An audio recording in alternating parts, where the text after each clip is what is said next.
Hello everyone, my name is Miguel Neves and I am the editor-in-chief of EventMB.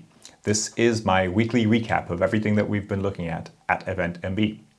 First off, the new episode of the Event Manager podcast with Claus Raasted called Creating Extraordinary Experiences with Claus Raasted. Have a listen, I think you'll enjoy hearing from Claus.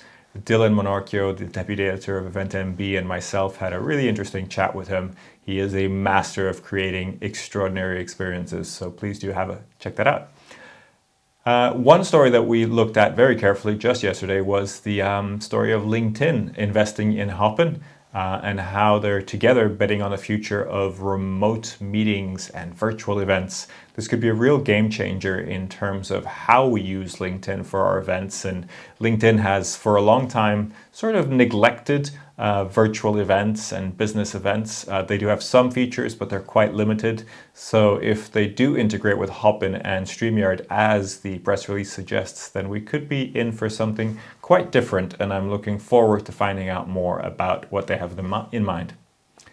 We also had a story about looking at travel policies and how they may actually scupper the restart of the in-person events all around the world.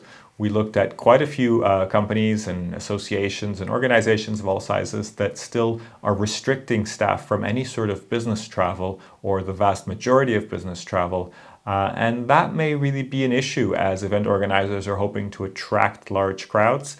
But if they can't travel, that could really be an issue. So something to look out for and also develop as we get away from the pandemic that we're all hopeful of doing very soon.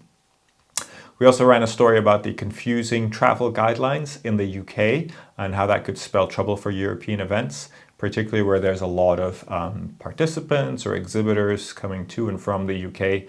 That could be really interesting. So this idea of guidelines all around the world being a bit of a challenge at the moment. Again, a story that we'll definitely be updating and following closely. We published an EventTech Lingo 100 terms for EventTech that you should know or need to know. It's our kind of summarized glossary of all the different tech terms that we've been using over the last few months. I hope you find it useful. I think it's been very well received by the community. Also, yesterday we did a tech review of the new software by Cadence called Symphony. We dove in quite deeply into the platform, and there's a few nice features in there that I think you'll find really interesting. So have a read of that if you're looking for maybe an alternative platform or a new platform to consider. And last but not least, don't forget to catch up on demand on the EventTech Innovation Summit if you didn't watch it live.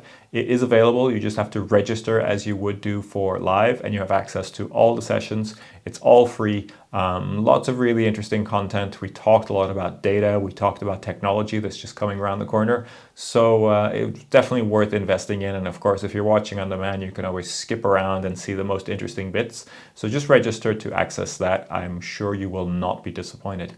As always, you'll find everything that I'm talking about in this short recap on eventmb.com. So make sure you come along and visit us for the latest content. And have a good weekend, and I hope to see you again next week.